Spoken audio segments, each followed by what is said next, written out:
Hello, everybody. I am Hoarder Gamer, and this is Hoarder's Comic Flex. Thank you for joining me. Let's see. This is actually the beginning of the new format. So, for the most part, episodes are going to be a comic book review at the end. And then, we're going to start usually with gaming news and then move on from there. So, it's pretty much everything you've seen in other episodes if you've seen them. Just like one review, though. And one of the things I looked at with episodes, like all the podcasts I like, are two or three people, conversations are happening on camera and everything. And I was like, well, yeah, then they go an hour, they'll go 2 hours, they'll go like a real lengthy amount of time. But I think with something that is more of almost a talking head situation, because it's just me usually, I think a shorter length makes sense. So that's what we're going to go with. Okay, first up, Suicide Squad Kill the Justice League. Season 1 finally launched last Thursday, and it was the season of fear, introducing a whole mess of interesting poison-capable weapons and scarecrow infamous weapons, and I like quite a few of them. I know that the Merlin, there's like a gun based on Malcolm Merlin, and I know some people don't like that or think it's kind of like a weak in like Endgame or like deep Endgame. We're talking like higher level mastery and stuff like that. So I'm guessing they'll probably buff that if everyone's saying the same thing about it, because right now they kind of focus on keeping the players that are there and getting people excited. So I'm going to do a longer video about just this game, and that's also going to be here on YouTube. Probably it'll be this week. I just don't know if it'll be tomorrow or when it's going to be. The thing is this, okay? I understand they want to keep people excited. They want to surprise people, right? We actually got a pretty neat surprise today. Easter or spring outfits for each member of the squad, and they're free. And the first one's available today. Every day is a new outfit. So Boomer is the Easter Bunny today. Captain Bunny Rang. I didn't workshop that, I just said it, so it's probably pretty bad.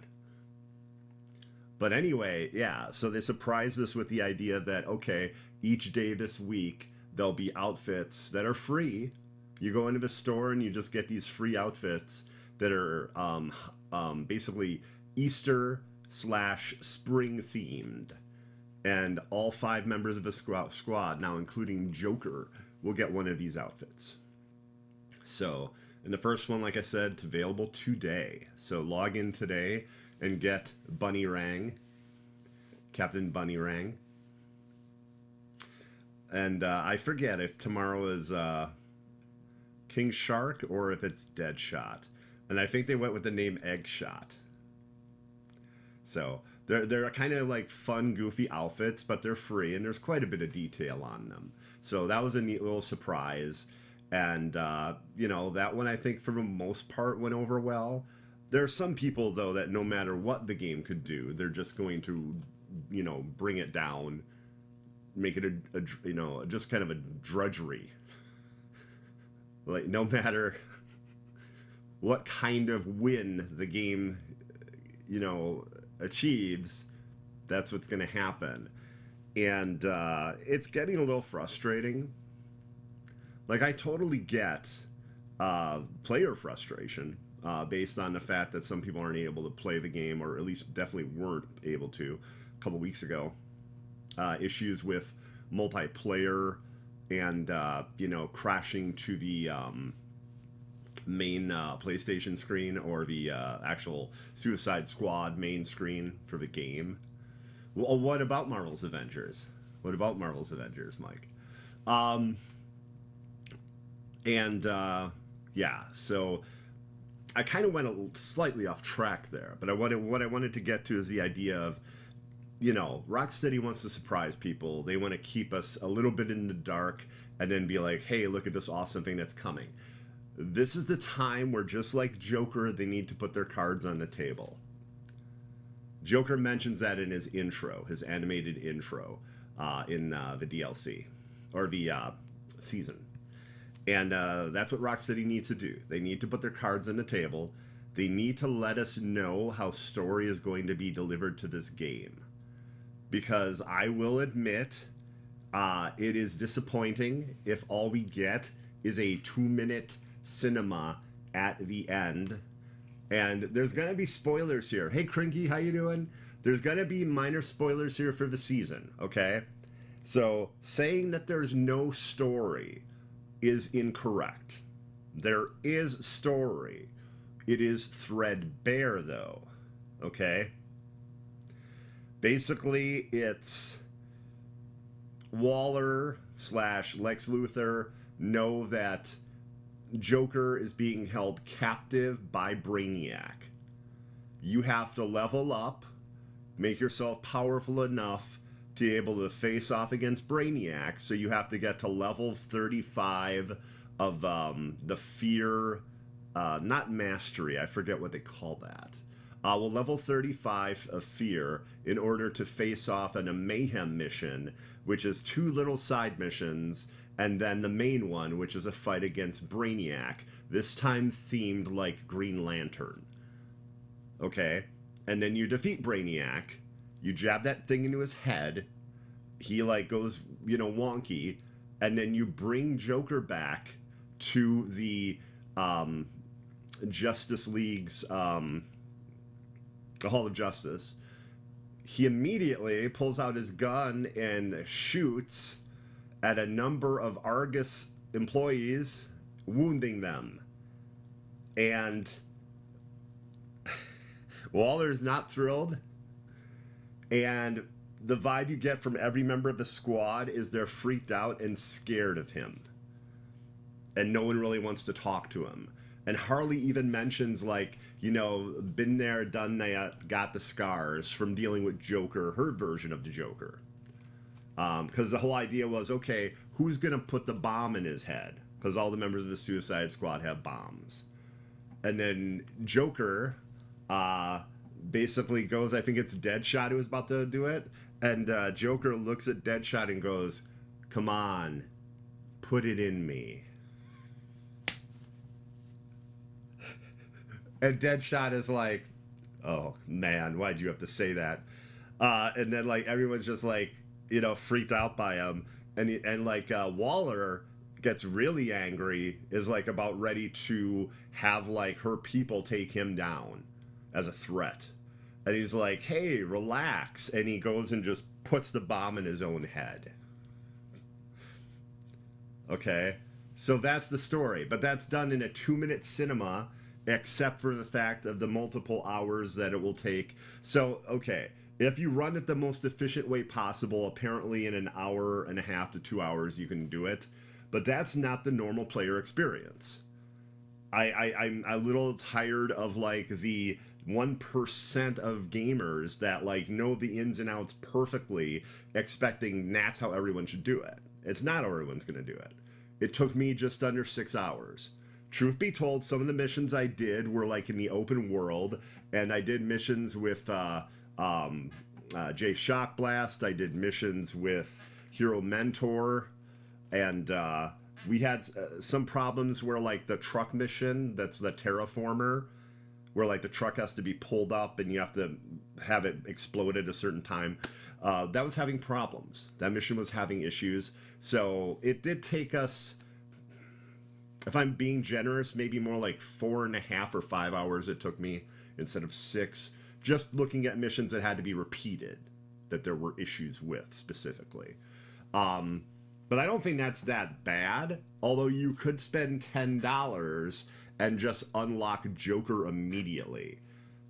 Now, some people weren't happy about that, but from the very beginning, when I looked at the FAQ, I noticed interesting wording that made it seem like, hey, you can unlock the Joker or get him immediately. It was very interesting wording. Like you can earn the Joker. It was. So from the very beginning, my thought was, oh, that's legalese, written by lawyers, and that has to do with the fact that you can buy the Joker. You don't have to earn him. You don't have to unlock him. You'll be able to straight up buy him as an option. And some people believed it, some people didn't. And I really appreciate Jay Shotblast because numerous times he repeated, that I mentioned that and that he saw that too type of thing. So that was awesome of him. But yeah, the game needs to make money. So if they're impatient people with $10 burning a hole in their pocket for the Joker, that could at least lead to more content for the game. Because without them having expansions and stuff, I don't know. Who else did the season? Has anyone played the season yet? Is he the first person to be held captive? Yes, my fear is that's what they're going to do with every character, though. So, Mr. Freeze, that, they're going to be held captive. We'll have to free them. Zoe Lawton, held captive. Have to free her. Deathstroke, held captive. Have to free him. I'm really hoping it's not that formulaic. I mean, playing as the Joker is great. That's the big strength of the season 1. Playing as the Joker and his traversal. It's very wild. It's the devs themselves actually use the term drunken master, which is basically you're wildly out of control, except you really aren't out of control. It just looks that way. And it does take a while to get used to. He causes an explosion and sends himself launching up into the air. One thing that's awesome, though, is you don't even have to charge it. You can get a lot of air and put up your umbrella in one button press. And if you spec him correctly on the skill tree, I believe that Joker can stay in the air longer than Deadshot can. Dropping grenades and shooting enemies and doing this death from above attack he does where he drops bombs and rubber chickens.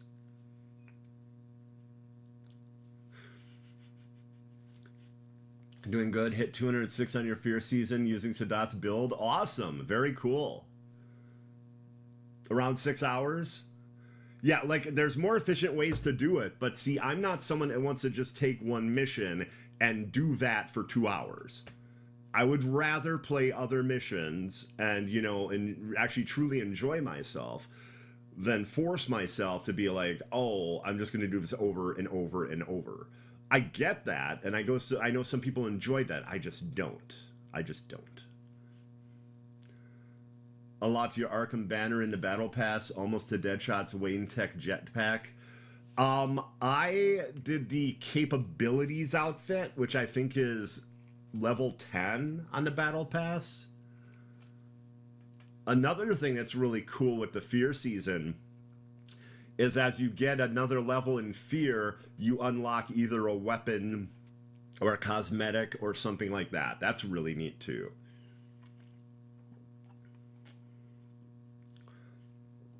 And the season is $10.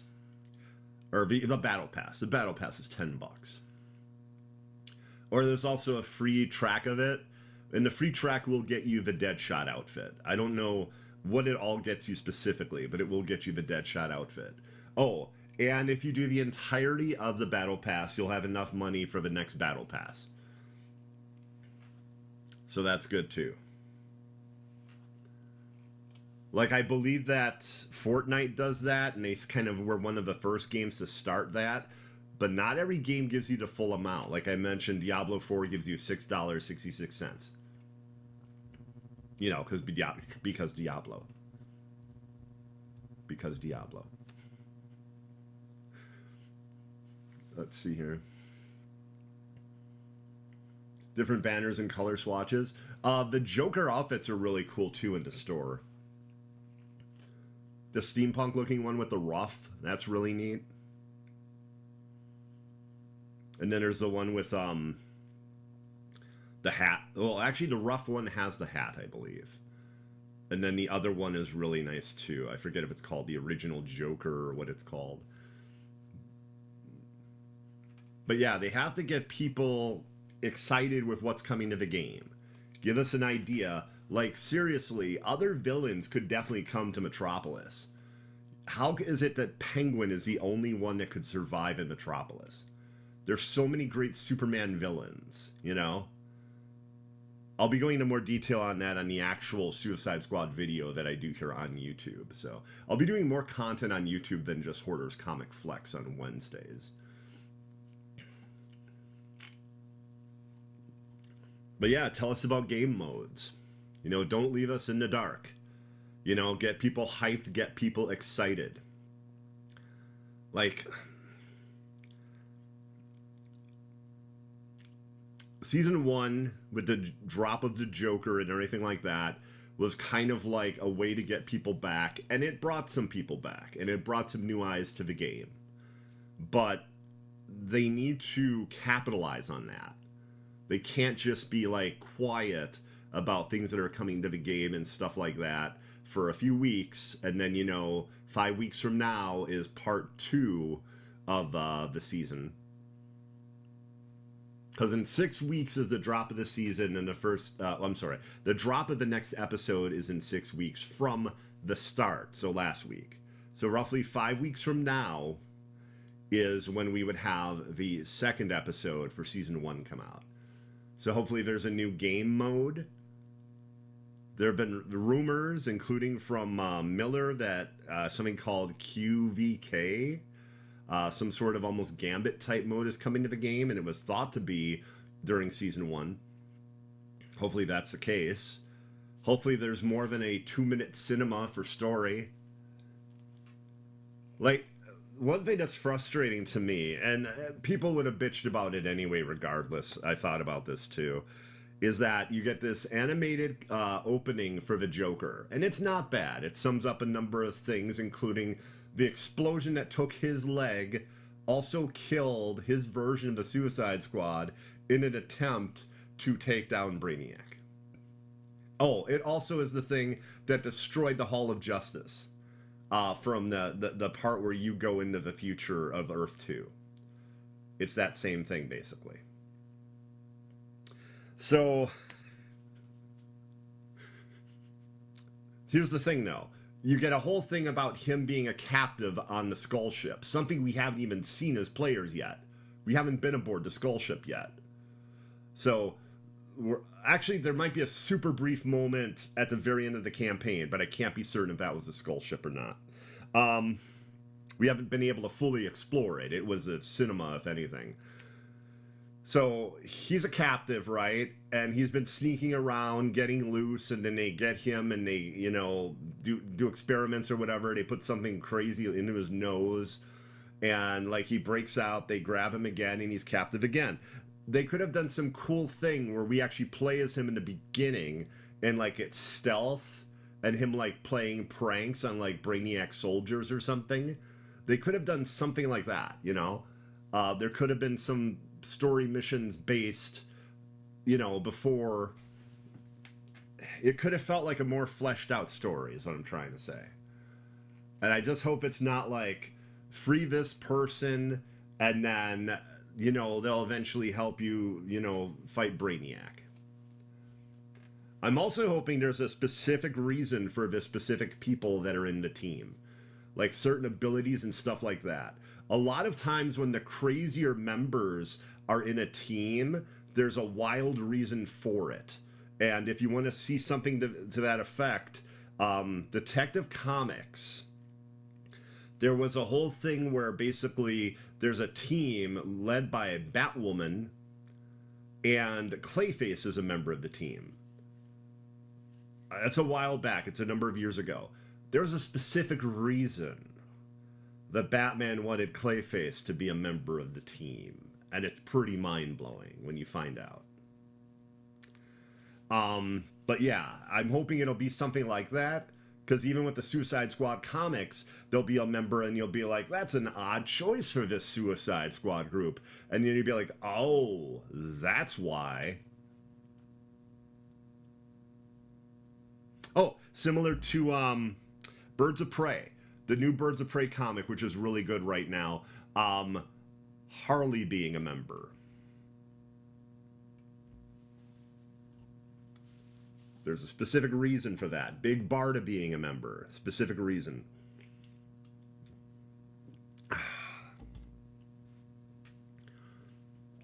Both Joker classic skins and the clown banners. For me, I would just get the basic versions, though. Did you go with, like, the hardcore one? Like, $10 for, like, the skin and I think a color swatch I don't think is too bad. But then when they're, like, $25 for, like, 3 color swatches, and I think that's a bit much. I was kind of hoping for a holiday sale, like a Easter/spring sale in their store. They do have some emotes for the Joker. It's a pack of emotes on sale, I know that.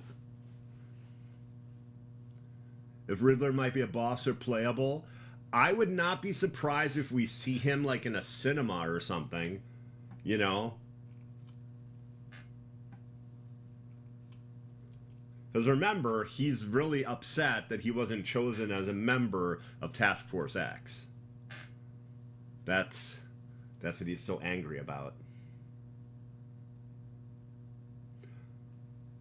After buying one for $2,400, the other became $16. Oh, really? Okay. So if you buy the smaller bundle, does it like subtract the amount if you decide to go with the larger bundle? How does that work? Like if I wanted the rough Joker, RUFF, with the ruffles, and I just went with that 900 or 1,000 Luther coin version, does it like, you know, give you a lower cost than if you decide to get the other ones? Kind of wonder how that works. But yeah, like even with Diablo 4, there's like sets of like skins and like a horse skin, you know, because the horses can look different or anything like that, and maybe horse armor and stuff. It'll be like $28 a piece, and I'm like, no. It's very cool. It's a lot of detail, but no. Also, because with Diablo 4, that has a battle pass as well, and some of the best armors I've gotten from that game are in that battle pass. Plus, the actual armors you unlock in-game are no slouch. Like, especially, like, the Necromancer armors look incredible. The Druid armors look incredible, and those are just the base versions you unlock. I'll be honest, I would not say, though, that the Sorcerer and or Barbarian look as awesome as those other two I mentioned. Some pieces of a legendary are in both versions. Ah, okay. Okay. Yeah, but I'm really hoping that very soon, like, they start talking openly to fans and stuff and being like, hey, what do you suggest? They did mention that, like, about a month and a half ago, they were going to have something on the Discord about, like, suggestions or something. I forget the word they were going to use. They had a specific word. But definitely, we need more game modes. We need to excite people if they're going to play the game. You know? I mean, once I've unlocked all the fear weapons and fear gear, I don't know how motivated I'm going to be to play the game constantly. Like maybe once a week or something? I honestly don't know. So...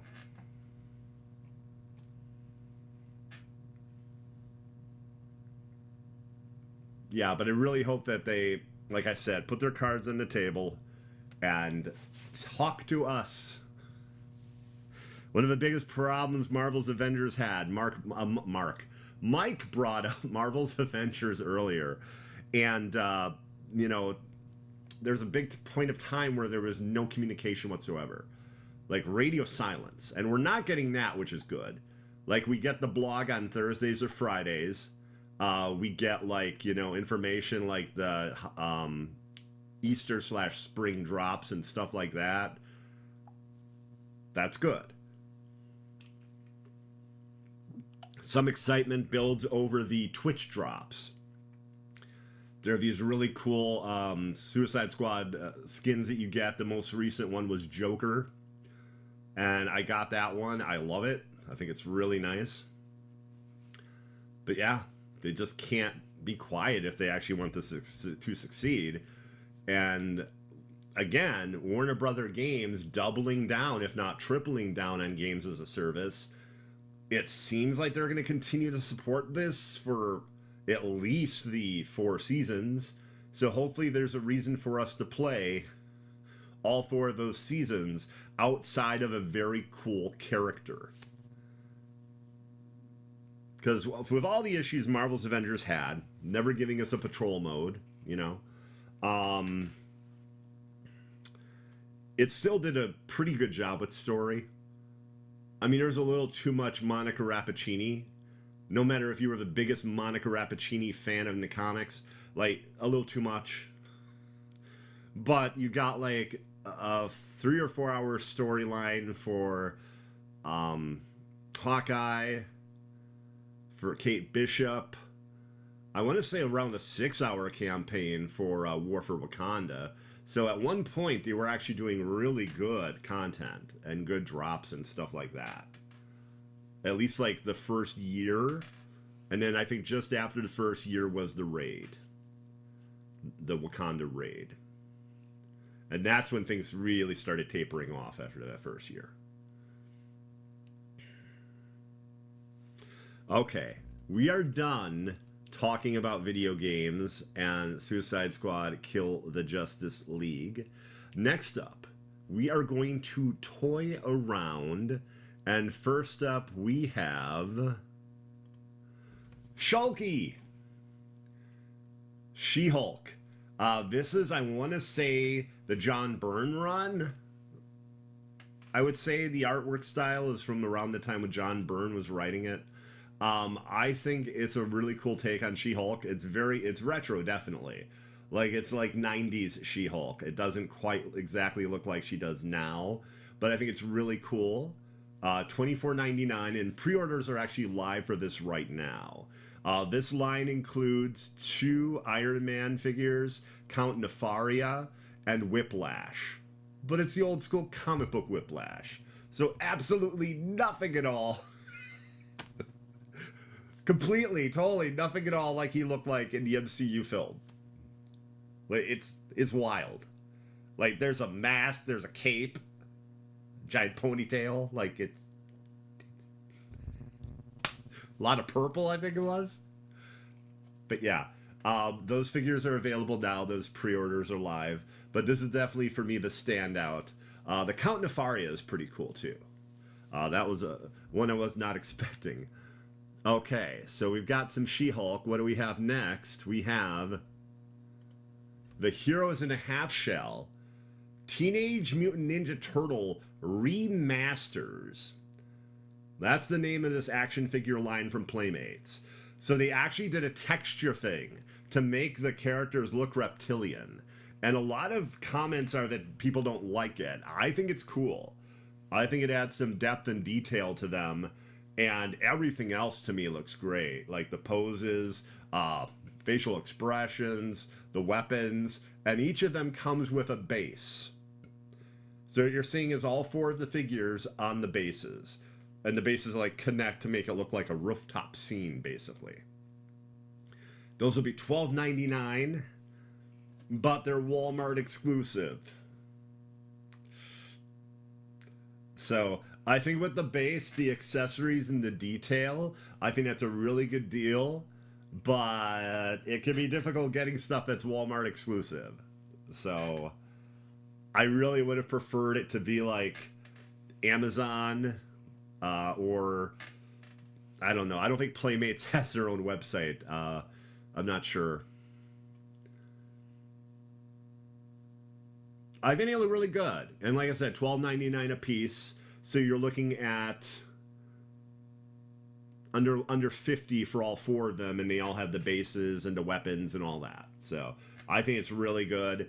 And it's a little bit of modern and a lot of nostalgia. It's all of that in there. It's not just nostalgia because you've got, like I said, that new reptilian looking skin, and everything's kind of refined looking here. Yeah, I don't know when they go on sale either, but those are the remasters of TMNT. Next up, everybody, we have a really odd take on wrestler Cody Rhodes. Cody Rhodes. Oh, I'm sorry, it's Mr. Zaz. Somehow that's a Mr. Zaz figure. I've read comics for a long period of my life. There were moments here and there, like a number of years here and there, where I didn't. I'll be honest, you know. I do not recall this look from Mr. Zaz. I'll be honest, I'm not a fan of this look from Mr. Zaz. Like, I don't get what they were going for. I don't get it. I don't get the glasses. I don't know. I don't get the hair.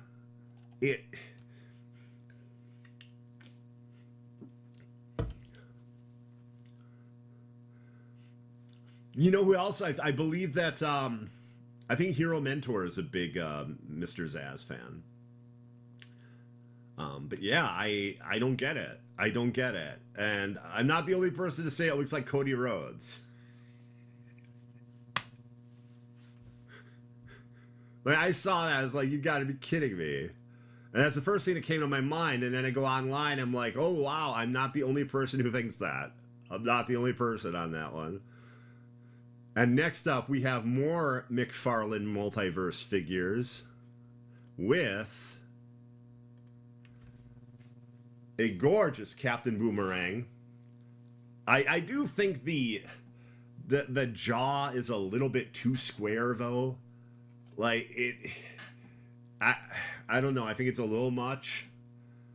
Like, I don't know. It doesn't remind me of Popeye, but it's a bit out. I don't know. It's a bit out there. But that jacket is amazing. That scarf is amazing.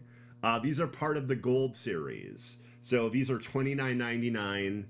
Pre-orders are live for them right now. So you get Captain Boomerang, Starfire, and the Penguin. And they all have Chase figures. The Chase Penguin looks like the DC superheroes with all the blue. Like the blue and white. That came out in like the early 80s. Starfire is... I think the term was like... Blackfire or something like that, like I don't know if an evil version. I don't know Starfire that well, so, but that's the version you get there. And Captain Boomerang, I'm trying to I don't know what the other version of him is, but I really like that jacket and I like the scarf. I think it looks really cool. Those are, like I said, $29.99. I will admit though, right, that, you know, most of these figures are $24.99, $19.99 in the McFarlane series. I definitely see Captain Boomerang being at $29.99 price because of that jacket and the scarf. If I'm, you know, quibbling over it, I'm going to say that Penguin and Starfire at that price seem a little questionable to me. However, that does not seem to matter because Starfire is sold out just about everywhere. So... she'll be in stores, but like pre-orders almost everywhere are gone. So that figure very popular. I do too. I did pre-order Captain Boomerang. I don't own a Captain Boomerang figure at all. To me, that's the best one I've ever seen. So I'm like, yeah, I'll pre-order that. I'm on the fence about Penguin now, and I think it's because of that price point. But otherwise, I do like the Penguin as well. I do like Starfire, but I'm not the biggest Titans or Teen Titans fan. So it's like, you know. Let's see. Do we have anything else here in the world of toys? We do not. So for this week, we are done toying around. Now it is time for us to look at the future. The very near future of comic books, all the way to 1 week from today.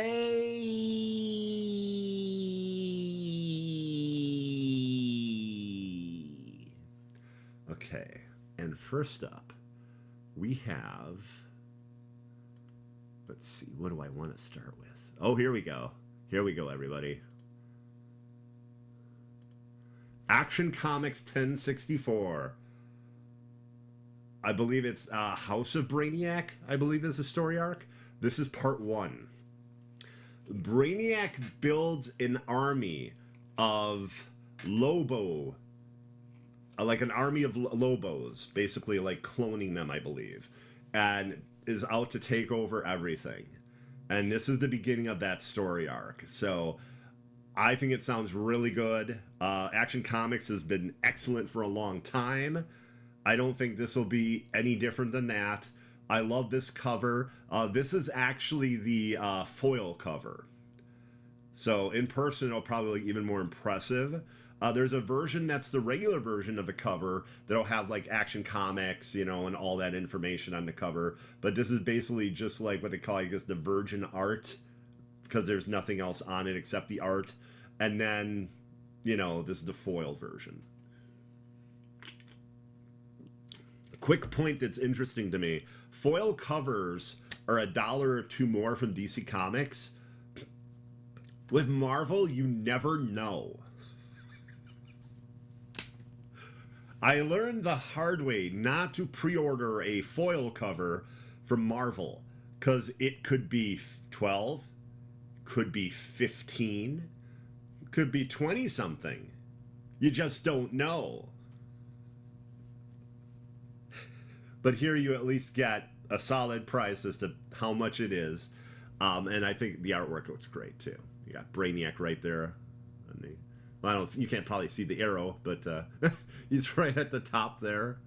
And yeah, I think it's going to be cool. I'm looking forward to this story arc. Next up, we have Ultimate X-Men 2. Ultimate X-Men 1 was great and a very unique take on X-Men. And Hisako basically realizing the ability she has from like this necklace that was gifted, although it's probably an innate ability she has. The necklace might be like a focus. I don't know. They haven't gotten into that yet. Well, she's been like tortured or tormented by this dark spirit thing. And we're going to get more information on what that is as she meets May, also known as May Storm, who also has unique abilities and is also being tormented by the same dark, frightening, shadowy figure. Ultimate X-Men number 2 comes out next week. Yeah, Peach Momoko writing it and doing the art. Issue 1 was great. I look forward to issue 2. It's really a breath of fresh air. It's a very different take on the X-Men. And I think it's a really cool thing that that's the Ultimate X-Men book. Okay, next up, and finally for this week, we have Batman Dylan Dog number 2. Catwoman is missing. Batman's trying to find her. And Dylan Dog is teaming up with John Constantine in order to find a serial killer. Issue 1 was awesome. Dylan Dog is a character, basically, I believe he's like undead. His buddy is Groucho Marx. Still don't quite get that one, but I like it. And it's from this old series of Italian horror comic books. So it's a really cool mix between Batman and this Dylan Dog character. And it, like I said, issue 1 was great. So that's why I definitely wanted to show issue 2 right here. So yeah, before this series came out, I didn't even know about Dylan Dog. And apparently there was a movie made, Cemetery Man, that didn't go over too well. And yet there was like another movie, I forget what that title was, all technically based on the Dylan Dog character. Probably had a different name in the movie, but based on that Italian line of comic books. Okay, everybody. We are almost at the very end of our show. We have a review. As I said, the new format of the show is probably going to be mostly one comic book review at the end of the show, just to make things a little shorter. But you know what? I did go on a bit about Suicide Squad, so this is not as short as I thought the episode would be. So I do apologize if I've taken up too much time with this one. Rook Exodus #1. Okay? Image Comics, the new imprint Ghost Machine. And this book is Jeff Johns and Jason Fabok. And Jason Fabok's art is so excellent, I've coined the term that it's faboculous. It's fabulous, and it's done by Jason Fabok. So the art is faboculous.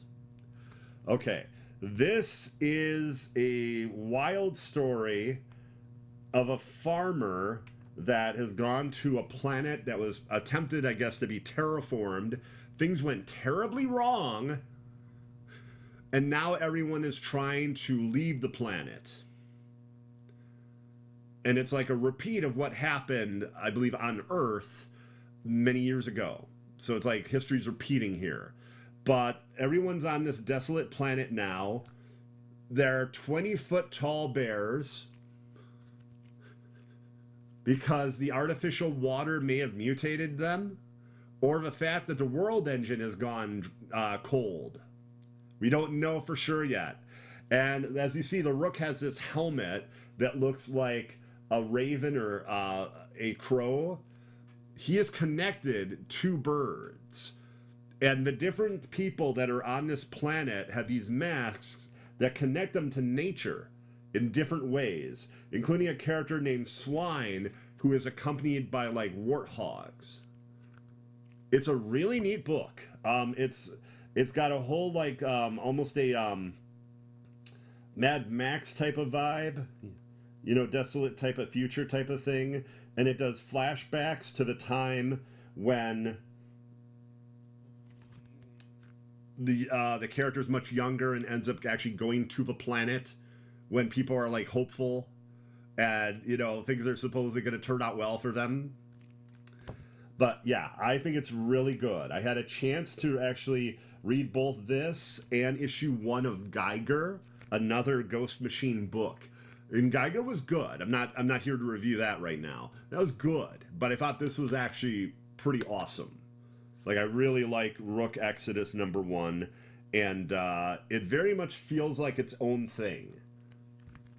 And like when I was explaining it, I'm hoping it sounded like it, because like it really feels that way. It really does.